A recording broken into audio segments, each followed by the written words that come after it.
فانا بقول احسن ان احنا نقعد على ترابيزه وكل واحد ياخد حقه. انا مش بقول ان انا مش هديكي اي حاجه، لا انا هديكي بس حقك.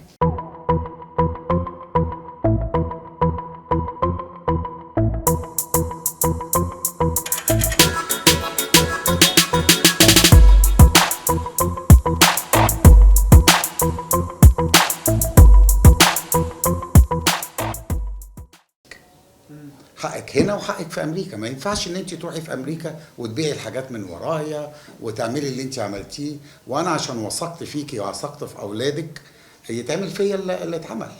يعني انا عمري ما كنت اتفكر في حياتي ان علا تيجي وتعمل عقد بيع وتبيع لبنتها وتروح امريكا وتعمل عقود بيع.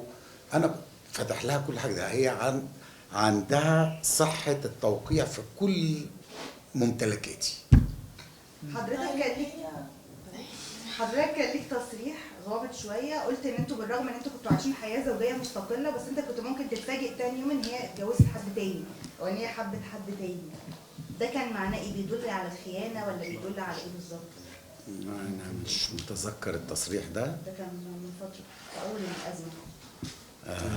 معلش انا مش هطول السؤال، بس حضرتك جاوب. احنا كده متهيألي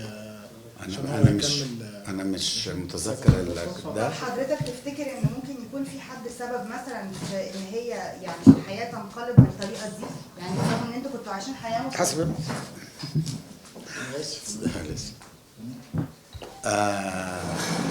ممكن يكون حد شخص معين او حد معين مثلا كان بيقومها على حضرتك او ان هي تسيب الحياه. انا بقول ان اللي عمل المشاكل دي كلها هي العيله بتاعتها وان الناس اللي حواليها.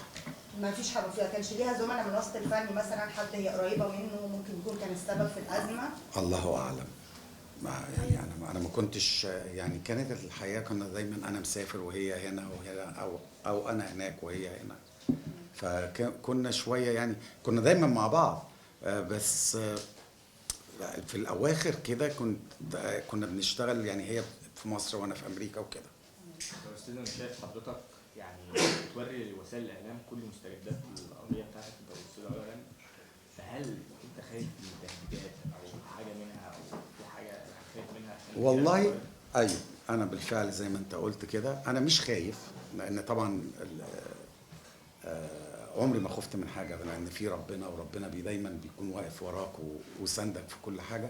في تهديد؟ جات لي تهديدات. بس انا ما يعني مش ده مش مخوفني من اي حاجه.